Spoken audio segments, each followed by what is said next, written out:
Today we're talking about Lake Mungo, which is an indie Australian horror movie from 2008. I think of this as sort of a patient zero for a lot of the things we love in modern horror. I think this is sort of a missing link in the evolution of all those trends. Just before we spoil things, it is filmed as a straight documentary about a girl who dies and the aftermath of that and her family, and there may or may not be ghosts, her ghost. But none of it's actually real. Like, and it's a fake documentary. Yeah, basically. But it never ever breaks character. Yes, right. Like, it presents as a documentary, but it is actually fiction. As an experiment in form, it's fascinating, but it's also just a really good horror movie. Yeah, but so going in, you had told me a little bit about it. I think you had mentioned the documentary thing, but I didn't remember, and I couldn't remember if this was based on a true story or not, and I kind of liked that while I was watching. I then looked it up later, obviously, and it is completely fiction as far as I can tell.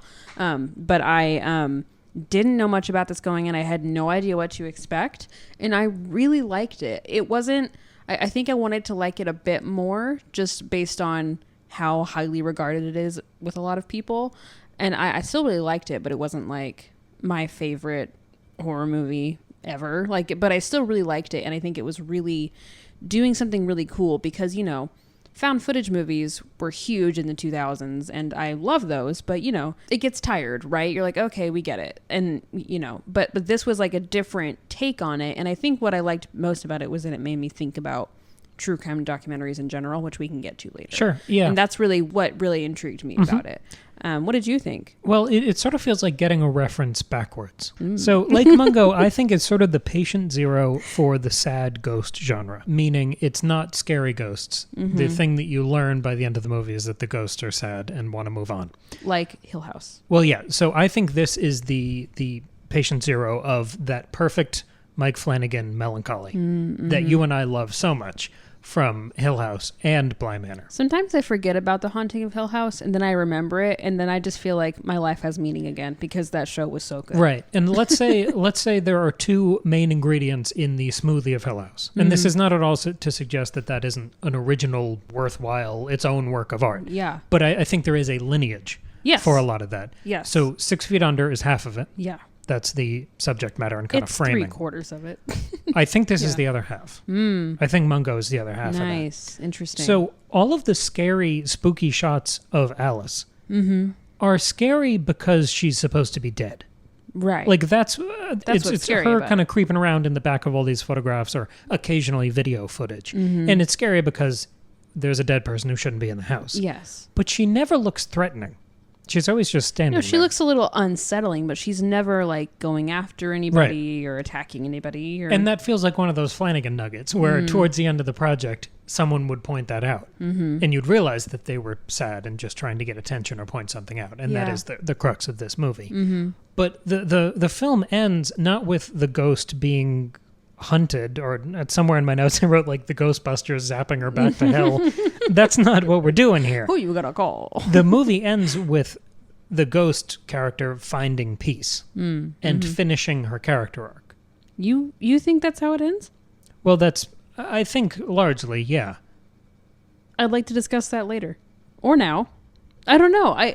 What makes you think that? Like, what leads you to that conclusion? Because the reframing we get of towards the end of the movie, once we know that this is basically a girl trying to reach out and expose some of the secrets of what happened surrounding her death, then all of those early like bump in the night scares feel like cries for help. Yeah, I agree. And once it's that thing that I love and hurts so much about the Flanagan projects, when the ghost stops being scary and you see just the sadness and the spirit that's trying to move forward. Yeah.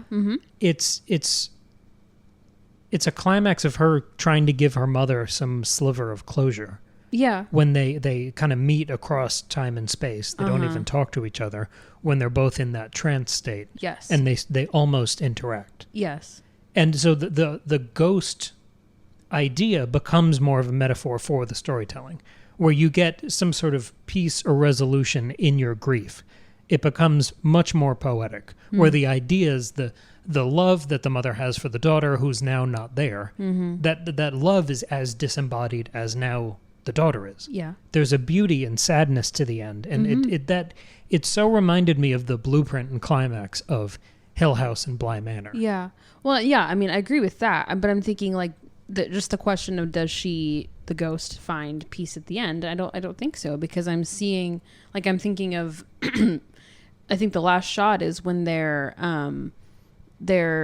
it's the family picture after she's died. So it's just the son and the parents, and they're standing in front of the house, and then you zoom in on the window in the house and she's in there, and she's still looking like this sad ghost. And then of course, again, spoiler, but it's revealed that she's actually in all of the photographs that they were that the brother was pretending she was in, but she actually was in a different spot. So I don't think she moves on at the end. I think she's just there. Well, yeah, I think is kind of trapped there.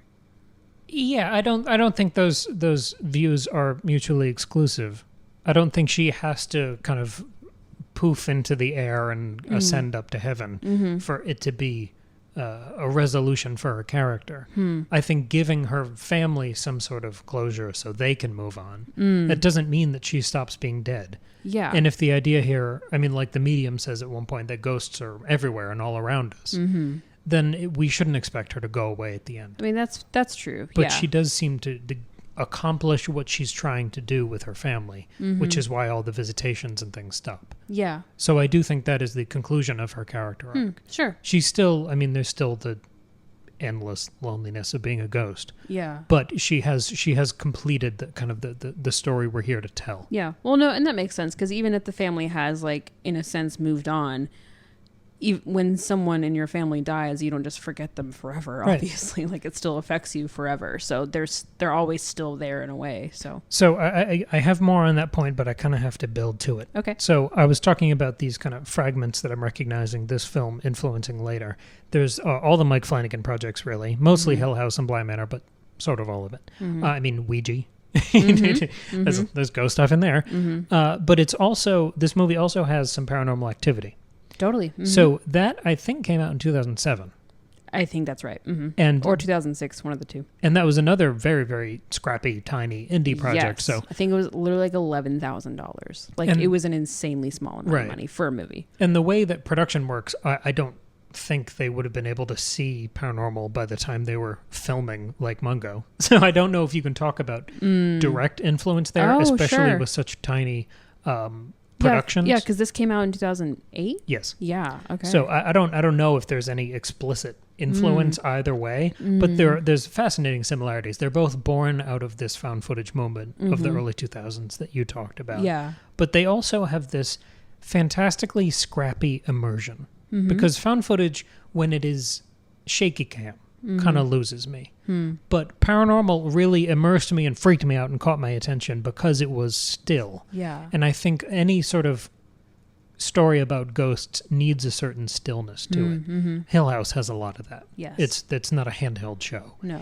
And this movie, the video you do get, I mean, most of it is analyzing photographs, which is the ultimate stillness, but the movie footage, the film footage, is always on a tripod. It's always stable in the house. Yeah. So you have that kind of Where's Waldo element that you had with Paranormal Activity, where you are looking around for details. Yeah. And the fact that it doesn't just include home movie footage, but it's all strapped together as a documentary. I was so impressed that they never broke with that. I thought it was going to transition into something real time at the end, where it ended with some, all of them dying or whatever, and we see it on his phone, or we see someone pick up the camera and turn it to them, and then there's some resolution at the end. Right. No, it just stays like it's a documentary the whole way through. Or even you see him reach, because the son did a lot of the filming, you see him reach over and turn off the camera, and that's the end of the movie. They didn't do anything narrative in the structure of this. No. All of the amazing plot work and character work is under the surface. But as far as an experiment in form, they never break it. Even it was fantastic. Like the most horror-y footage we get, which is probably Alice at Lake Mungo. Yeah. That's the most freaky stuff happening in the dark, shaky cam. Yeah, because that's on a cell phone. Right. A 2008 cell phone. And even that is introed with a title card. Yeah, the way that it would be in a documentary. It's like the way that footage would be presented. Right. And the thing that hooked me, because I was excited to watch it and I liked it from the beginning. but maybe 10 minutes in, realizing that the first scary thing that happened was something the dad was recapping in a testimonial bit of footage. That we weren't going to see it at all. Yeah. We weren't going to see like a documentary reenactment of it. We just got the recollection. Yeah, there wasn't even that. Right. There was one, I think there was one moment of that where it was when the dad, it wasn't when he was in the room, but when he heard something, when he's at the kitchen table. They did like one like slow-mo blurry reenactment. But like that was it. And it was all just like real footage and just interviews and photos. And it's a really daring thing. Even, I mean, regardless, I judge this against any other horror movie. I don't like breaking things down by budget and then changing your standards. Yeah. Because the things that have most impressed me in this genre are the things that are made for $20 and love. The reason that a lot of creators do found footage is because it is so affordable and you can, like relatively speaking, and you can make something really good with a really small budget. Not like good in spite of the budget, like good with the money you have. Right. But also the things that are the most innovative and disruptive and new are the risky things that aren't going to get financed. Yes. So those have to be made on the shoestring budget. Yeah, and there's just a desperation's too negative a word, but there's a real, you're proving yourself. There's a real vigor, versus is, like somebody who's got millions of dollars and they're like, exactly. oh, whatever, and just do whatever. And that's why Hellraiser had such energy to it. That's because why Evil Dead is so incredible. Yeah, and that's all those people proving themselves. And like Clive Barker writing and directing Hellraiser, you have Joel Anderson writing and directing this. And apart from this, he's done a couple short films. And some script work on a Netflix project. But this is his baby so far. This is it, yeah. And it's such a daring choice to make most of the scariest, worst, spooky stuff in the movie totally unseen. It's almost an extension of that light touch phenomenon we talked about with Texas Chainsaw Massacre and Sinister, where there's no jump scares, no gore, no violence, almost no confrontation on screen. It's a fascinating kind of dare that he's given himself. Yeah. And I think it sort of pays dividends here. And because you're working with that scrappy budget and scrappy production, you don't have any name actors. I mean, there might be names in Australia, but judging by the IMDb, they don't seem to have been extremely established. No, that was one of the best parts of it, was that it not only is the form itself that that he's playing with so interesting, but it's such a successful execution of that form. Like it felt like it felt so authentic. Like these actors felt like real people. They looked like real people. They talked like real people, and they didn't just talk like real people. They talked like real people in a documentary, who are being interviewed and might feel kind of awkward on camera and like don't know how honest and vulnerable to be for a documentary. Like talking about their family. Yeah, talking about a really, like they said in the movie, like a really personal thing that's being made very public. Like, and I was reading about this because I was like, this script feels so authentic. There wasn't a script. Like the actors were given like, this is the plot, this is what happens, and then what's the director's name? Joel Anderson. He was the one most often like off screen acting as the interviewer, asking the questions to the actors. That's great. And they just responded. And so it feels much more authentic, and it's not these like beautifully written lines the way that movies are done, which can be very effective in their own way. But this had just much more of a grounded quality to it because it's how actual people talk. And it means that they're not perfectly articulate about grief or all of the complex emotions we work through in this movie. Like, it does feel real. Yeah, and they're dealing with messy things, not just the grief, but like why the son faked the photographs, and like how the parents reacted to the weird stuff with the neighbors, and like how would any person react to that on TV? And we've talked about this. It's sort of been a running theme in the last few weeks, the idea of you can buy everything but artistic vision. And this movie has almost only artistic vision because of the restraints he's put on himself for this project. But it's so unbelievably realistic looking. The documentary footage and the news camera B-roll that plays kind of filling in so many of the gaps of the stories that are being told in the narration. The interviews, the footage of the cops. unbelievable. Yeah. And like, it's not high def. So much of this movie is very grainy and it looks old. Well, a big reason that I thought that this might be based on a true story was I thought the news footage was real. Like, or I was like, I could believe that this is real. Like, it looks exactly like real news footage from 2008. So maybe this is a real girl who went missing, and then they made a fictionalized documentary about it. You felt involved. It's the first time I've ever felt like I'm the one finding the footage. Yeah, right. Exactly. It was incredibly not involving. Someone found this and put it together for me. Yeah, right. Totally. And I think that effect is only more impressive after you finish the movie and realize that they didn't ever get theatrical. There was no huge movie moment ending. No. I mean, even the end of Sinister, when Bagul like leans down at the camera and you get almost a jump scare at the end. It's a full jump scare. It's not almost a jump scare. I'm saying that's not my favorite moment of that movie. Yeah. And I sort of wish it didn't have it. Yeah.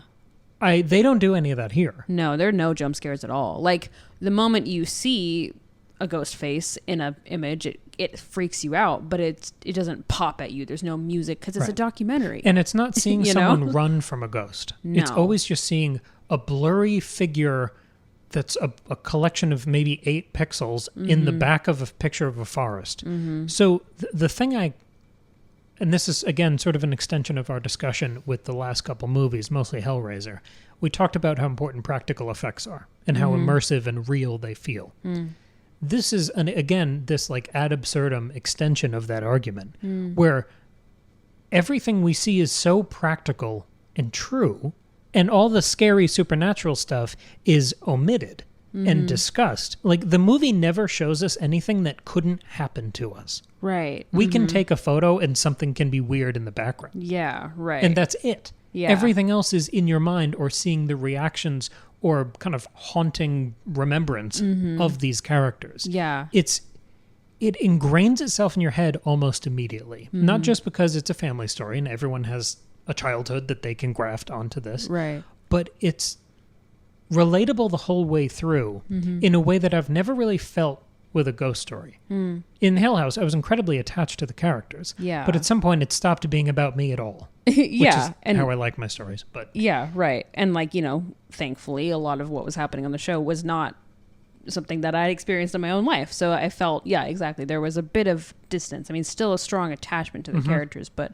it's not about you. But they just achieved a hyper freaky realism in this movie. And it almost added, on top of the horror and ghost, I guess, genre influence, it added a spice of true crime or almost reality TV scandal to it. And I think the film acknowledges that kind of sprinkling on top by tossing out kind of juicy revelations about every major character. We get the whole reveal about the neighbors. Yes. Which challenges our assumption of suburban safety while complicating Alice's character. Yeah.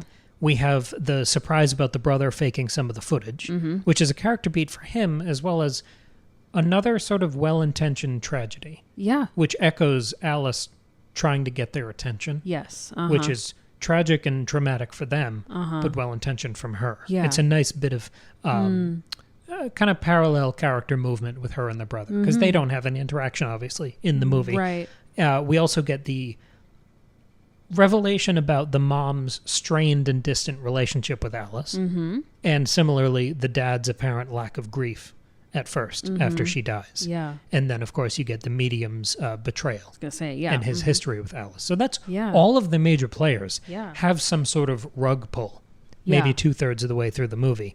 And this is my transition into talking about the ending of the movie.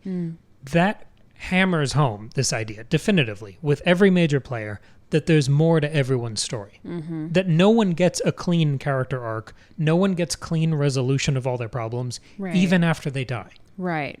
So Alice kind of gets resolution.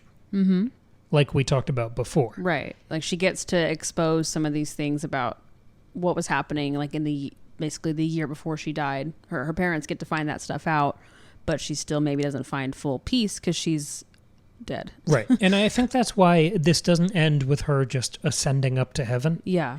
because we see her through the window of the house as the family moves out, moves into a new home, says they start to feel like a family again and get back to not normal, but get back to some form of living. Yeah. And there's a sadness to that. Yeah. And they're not forgetting about her. No. But they're just trying to live. Yeah. While grieving. Yeah. It's that kind of uneasy new normal. And we see Alice in the window, meaning she's still there. And it looks like she'll never leave the house, which means everything she did through the movie was for them. And I think that the movie's way of explaining that is the footage we're shown through the end credits, which speaks to the insistence and love of this family, even through the difficulties and distance that seems to have separated all of them from each other, the normal challenges, everyone faces in their relationships. Yeah. We see that she was in all of the faked footage. Yes. And that it was usually less scary than the footage the brother tried to throw in. Like right. The brother made it the TV. Yeah, the brother made it more theatrical and more cinematic and more scary. And those were like the first shots we saw. And that made it look like the girl from The Ring. Yeah, right. But the movie, once it kind of clarifies what it is, half an hour in, and you start to get the tone that they're crafting here. Yeah. To at the end go back and clarify or recontextualize all those moments and see the kind of sad, unthreatening ghost in the background. Very nondescript versus this, the Ring-like spooky figure in the middle of the frame. It gives the story a sense of finality while respecting the infinity of each character's emotional journey and grief and love. So it does wrap up her story, even if it doesn't wrap up her journey. Yeah. Like the medium says at one point, he's consoling someone and he says, death isn't the end, it's the start of a new journey. Right, Yeah. And I think that is what they build to without saying by the end of the movie, where it can still feel satisfying, even if you know there's more to everyone's story. It's a really tough note to end on. Yeah. I think it's often botched. Yes. It often feels like a gesture at more, where they're kind of hoping for a sequel, but they also want you to not feel like drink more Ovaltine, like you get screwed paying the ticket. Yeah, but like this didn't feel like that at all. It wasn't about another movie. It wasn't about where will these characters be in a few months. It was more just about people and how they are in real life. Because again, this feels like an authentic documentary. And I think that's a great transition into talking about actual documentaries, because I think, there's, where do I start? There's a lot to get into. If we talk more about people having more to their stories and things being sensationalized and there being more to what you're seeing. So many true crime documentaries, especially in the last 5 or 6 years, like the big boom, basically since Making a Murderer came out, right? Like, I think there's been, there's the problem of sensationalizing things and like all the stuff about, if you haven't seen Making a Murderer, you should. It's an amazing docuseries, but there's complicated stuff to it because it's this guy who was accused of being involved in this murder, and then maybe he didn't do it because the case was pretty shaky and like the way that the prosecution worked against him was really not good, and so there's all this back and forth. But now everyone who's seen that documentary has an opinion on what happened, and they've decided that's the truth, even if the only evidence they've seen, the only stuff they have is from the documentary. They don't know Stephen Avery personally. They don't know Brendan, his nephew personally. Sure. They don't know Tracy Hallback's family. Like, they don't, the victim's family. They don't know these people. They are not there. They are not part of this case. They have not read all of the court documents. But they saw the trial on TV. Exactly. And that's a problem that you have with all of this, because it's not just they're telling this great story. It's this story is being told about real people that has real consequences. Right. You can say the same about The Staircase. You can say the same about anything, right? And so that's I'm sure documentary makers have a hard time being like, how much of this story do I tell? Yeah. What's important? What message am I sending? And the other thing this movie made me think about was not just the sensationalism stuff, but just the entertainment factor. Oh yeah, because, like it's a season finale? Yes, because that is something that so I got really into true crime around the time of Making a Murder. It just kind of happened that way. Sure. Like that's around when I graduated college. I was a young adult. I just that's when podcasts were starting to get really big, right? So I just got really into true crime, and I still love it and I still find it fascinating, but I've backed off a bit. One, because I don't need to be anxious all the time. I don't want to always be worried about dying. But number two, I just was starting to feel kind of icky about it because I was consuming Yep. all of this stuff for entertainment. Because when you watch a true crime documentary, especially a really good one, you feel this, well, at least I don't know about other people. I personally feel this little sense of like superiority. Like, I've consumed an important story and now I am the keeper of that knowledge, of that important story. And like, that's not an intentional choice. I don't want to feel like that. Do you mean versus like watching a sitcom? Yes. Like, I'm watching things that matter. Right. I'm learning about real things. I ate my vegetables. Exactly. Like, and there's nothing wrong with watching a documentary. And that stuff is important, obviously. It's about real things that happen to real people. Like, one of my favorite books of all time is I'll Be Gone in the Dark by Michelle McNamara, which is about the Golden State Killer, a real person who did some really, really, really shitty things to a lot of people. Right. But and it's terrible. But, you know, she had more dignity than a podcast. Yes, I was going to say that book does a great job at not sensationalizing. Right. You know, but or even profiting on it. Yeah, she also like died Solved before, the crime. Well, I mean, she died before it was fully solved. But you know yes, what I mean. She brought it back into the forefront. So the sensationalism actually helped in Yeah. that regard because DNA evidence. But anyway, point is, you know, I read that book with good intentions. I wanted to know about this case that was so famous. I like wanted, and I'd heard it was a really well written book. I value good writing, obviously, and I knew that she had died, and I just wanted to read her book. But also, I was reading it for entertainment. Like, I'm not taking a test on it. It's not for school. Like, why else do I read anything that I'm not required to read for school or my work? It's because it's entertaining, and that's really hard to think about. And like, when any documentary that's being made, the people in charge of making it are hopefully trying to tell you real facts about a real story with real evidence and real witnesses and real people, but also they have to construct it in a way that's narratively compelling and that keeps you going to the next episode. Right. And has twists and turns and is entertaining. And when they stop kind of rolling around in the mud of other people's trauma every 7 minutes to advertise for a meal prep service. Yeah, There's right. something slimy about. Like, I saw something Exactly. on Twitter the other day that sort of furthers this discussion, and it was someone talking about how the valor in following true crime and how you're doing good for the world and solving. And a guy responded saying one of his relatives was murdered 10 years ago, and every week his family gets calls from people trying to solve the case. That's so awful. And people having to get court orders against different groups that try to make documentaries and podcasts. Because it's all these people who want to, even if their intentions are good, they want to profit from someone else's tragedy, either by solving the case and being the hero, or by making a podcast about it, or a documentary, or whatever. Mm-hmm. And it's really uncomfortable. And again, like, I don't know what the solution is, because like, how do you do this ethically? Because I don't think the solution is to just stop making these and not tell these stories, because I think this stuff is really important to talk about in lots of different veins, in like the vein of being safe and like knowing how to be aware of your surroundings and know what tricks not to fall for, you know, like the Ted Bundy, my arm's in a sling.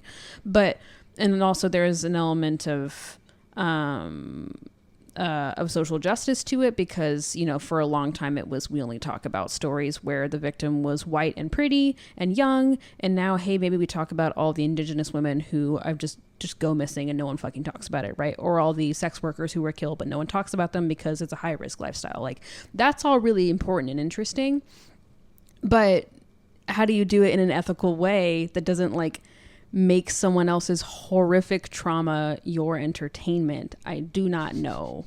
But I like that this movie made me think about it, because the whole time I was thinking, I don't know if this is based on a true story, number one. Right. But number two, I was thinking, does it matter if this happened or not? Because the point is, I'm entertained by a horrible thing. Sure. And like, that's really weird. Do you know what I mean? And the thing that I kept getting from all of the testimonial or interview segments was how uncomfortable the family was. And you got once more and more of the dirt was kind of uncovered here. And you see the betrayal of the medium. You see how uncomfortable the dad was with him being involved at all, the idea of the seance.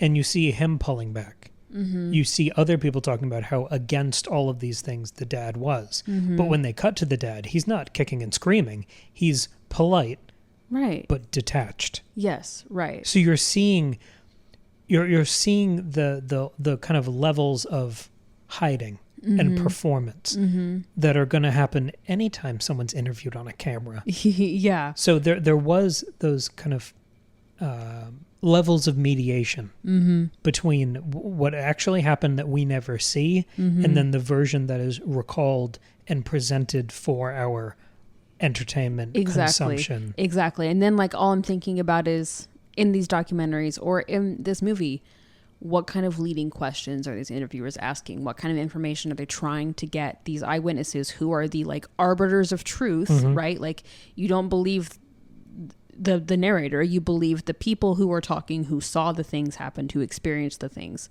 And so like what kind of questions are they asking them to try to get them to say certain things? And when do they wait to reveal certain information to make it more interesting later on? And then like and do they pit people against each other to create like good guy, bad guy? Like it's such a weird, icky thing. Because for the longest time, you know, I looked at this kind of thing in a very black and white way of, documentary creators are heroes and they're just trying to tell a story and they're activists and they're wonderful, amazing people, like podcasters, like on the ground. Documentarians. I mean, the same way I used to look at journalists. Yep. Of like... And it's the exact same principle. There is no objective arrangement of the facts. No. There is always editorializing. There is narrative construction. There are endless choices about what you include and what you don't include. And I'm not saying that like every person who makes documentaries and every journalist is a bad person who wants money, obviously. But like just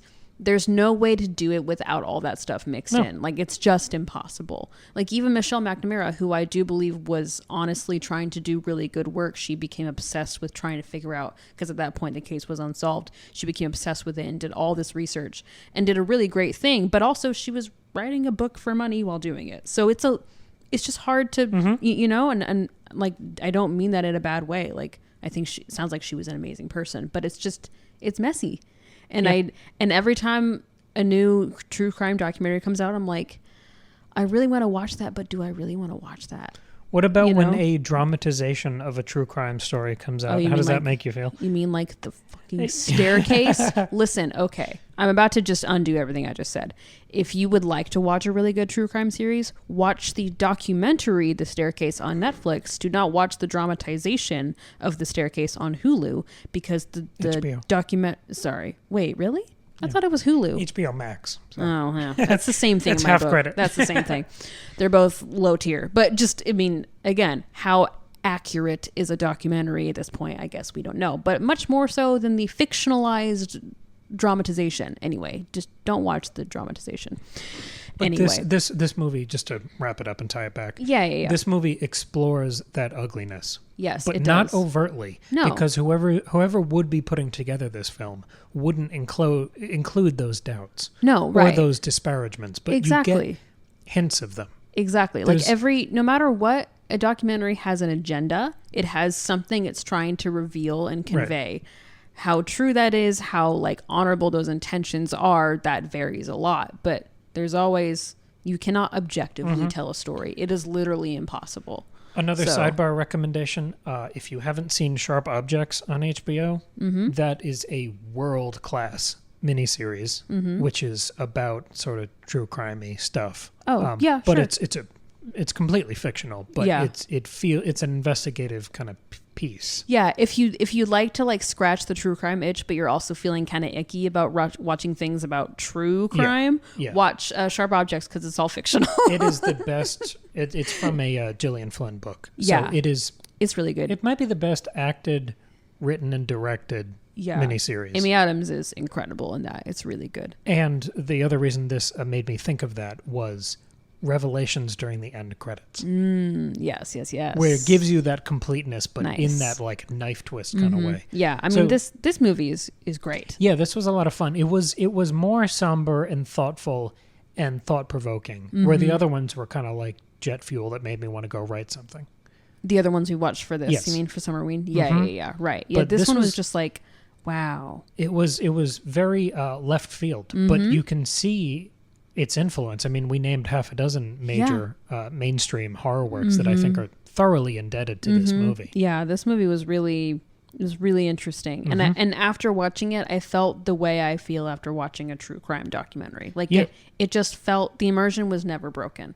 It doesn't matter if the story is true or not, but it felt like, I mean, and it's not, but I'm saying like that didn't really matter because I wasn't sure. Obviously I didn't think the ghost part was real, but I thought that maybe it was based on a girl who had died and no one knew why.